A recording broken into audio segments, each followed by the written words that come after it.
So hello mga boss, Lubito Review, isa akong CAD operator.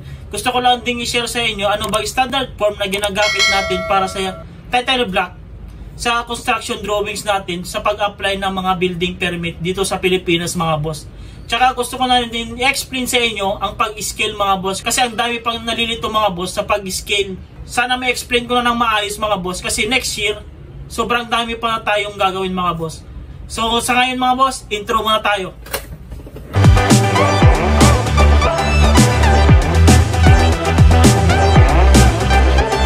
So simulan natin mga boss. Ito pala yung ginagamit nating format para sa standard form ng title block mga boss dito sa Pilipinas. Ang size pala nito mga boss, itong ano natin is 20 inches. Yung length niya mga boss is 30 inches. Ang size kasi ng tracing paper mga boss, 20 by 30 inches yung size ng mga boss. So ayun, ipapakita ko lang ano bang nakalagay dito sa title block. Ang una, makikita nyo dito sa baba mga boss, yung margin muna tayo mga boss. Yung margin niya dito sa left is 45 mm. Tapos sa right naman mga boss, 25. Sa top, 25. Sa bottom mga boss is 25. Tapos, yung space ni dito mga boss, ito, yung mga details niya is 40 mm. Mag-offset ka ng 40 mm. Tapos, ang una makikita mo dito mga boss, dito, yung pangalan ng engineer mga boss. Tapos, yung mga details niya, yung PRC number. Tapos, dito siya mag-ano ng signature at saka seal. Tapos naglagay ako dito ng Republic Act 545 Section 25. Ito yun mga boss. Tapos susunod nito mga boss yung project title. Sample nito parang proposed 2-story residence. Tapos yung location ng bahay mga boss yan. Tapos project owner, pangalan ng owner ng bahay mga boss. Tapos yung address. Tapos dito naman is yung sheet contents. Yan. Ilalagay mo yung kung anong nakalagay sa isang sheet. Kunwari dito sa A1, ang nakalagay is perspective, site development plan, location map, ilalagay mo dito. Tapos nag-add ako dito mga boss ng design by, kung sino nag-design, CAD by, kung sino nag-CAD nitong drawing na to, approve, kung sino nag-approve, tapos date, kung kailan ginawa at natapos, tapos project number, yan. Revision mga boss, yung revision naman, ito yung kung may na-revise dun sa unang drawing, yan. Tapos yung sheet number, ito. Pag A mga boss is architectural, pag S naman is structural, pag P naman is plumbing, pag E naman is electrical mga boss. Ayan yung code nito mga boss, no. Tapos makikita nyo dito lahat ng gagawa dito sa bahay, yung land use, zoning, line and grade, architectural, civil structural, electrical, mechanical, sanitary, plumbing, electrical, tapos geodetic engineer, no. Tapos dito 80 yung offset niya. Tapos ito varies, pwede nyo siyang gawing 100 mm or 110 mm, okay na yon. Tapos andito din yung table contents, yan. Ito kasi yung makikita natin na front page, unang page ng gagawin nating mga drawing mga boss, ito.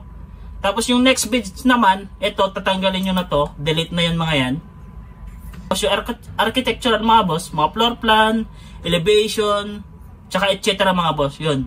Yun lang. Tsaka punta muna tayo sa title block mga boss. Baka nagtataka kayo mga boss, baka itong title block nito, baka sabihin nyo, ginawa ko lang siya o gawa-gawa ko lang siya mga boss. Hindi po mga boss. Ipapakita ko sa inyo kung saan ko siya kinuha mga boss. Ito lang mga boss, punta tayo sa ano natin.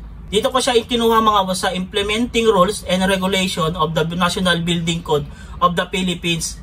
Dito ko siya kinuha mga boss. Tapos, eto mga boss, ilalagay ko din sa link sa baba mga boss para may download nyo din.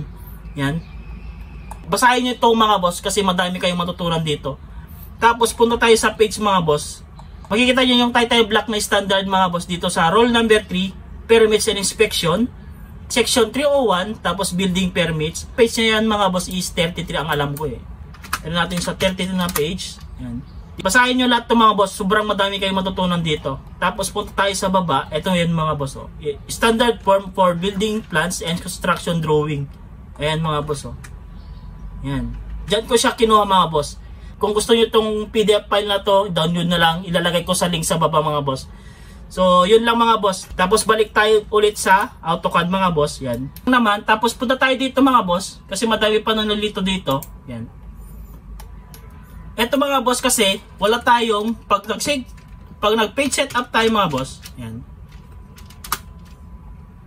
Modify. Dito kasi mga boss, wala pa kayong makikitang pang tracing paper na 20 by 30 na papel dito mga boss. Wala kayong makikita dito. Kaya ang gagawin natin mga boss, magdadagdag tayo. Ang gawin nyo lang, mag-DWG lang kayo, tapos PDF, yan. Tapos i-properties nyo lang. Punta kayo sa properties, mag-add tayo ng papel, custom paper size, yan. Tapos mag-add kayo mga boss. Tapos start from scratch. Next natin. Tapos i-ano nyo dito ng 30 by 20 inches. Yan. Nakaset na siya mga boss. Next natin. Tapos ang gawin nyo lang dyan is 0 na lang. 0 tab 0 tab 0 0.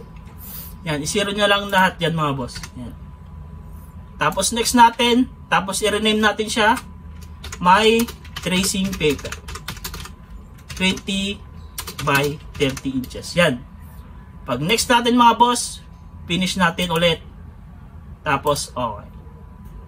Tapos makikita nyo dito yung ano nyo, meron na siya. And, may tracing paper 20 by 30 inches. Tapos click nyo yan. Okay. Magiging ganyan na siya mga boss. Yan. Tsaka ito pala mga boss ha. Madami pa din nalilito sa pag-skill dito. Page setup muna tayo. Modify. Ang gawin nyo lang dyan mga boss is 1:1 nyo lalagi. Ayan. MM natin siya. 1:1 nyo lang lagi. Ayan. 1:1. Pag 1:1 na okay na yan. Yan. Close. Okay na yan mga boss. Yan. Nakaset na siya. Tapos bakit kahit anong gamitin mo dito, MM man o inches, MM man o meter mga boss, dapat naka 1:1 ka dito sa page setup mo. Dito mga boss. Yan. 1:1 yan. Kasi ang gagawin natin mga boss, punta tayo sa model. Kung mapagkikita nyo itong scale ko mga boss yan. Ito kasi mga boss, scale for mm, meron na siya. Ito na yun mga, ito na yun, 1:1. Ayan na yun.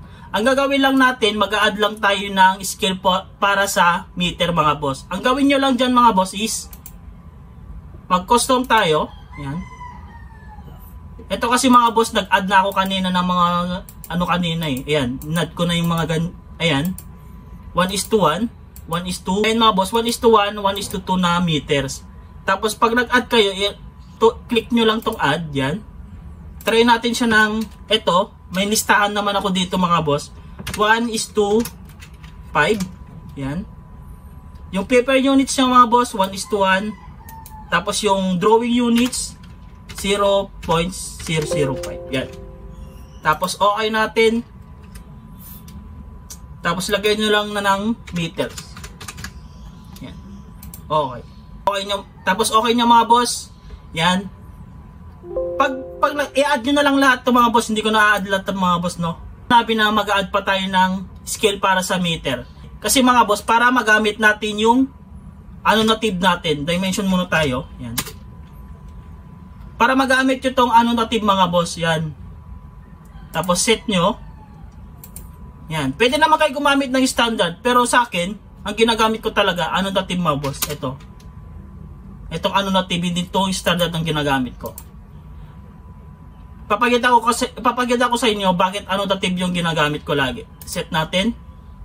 Close. Yan.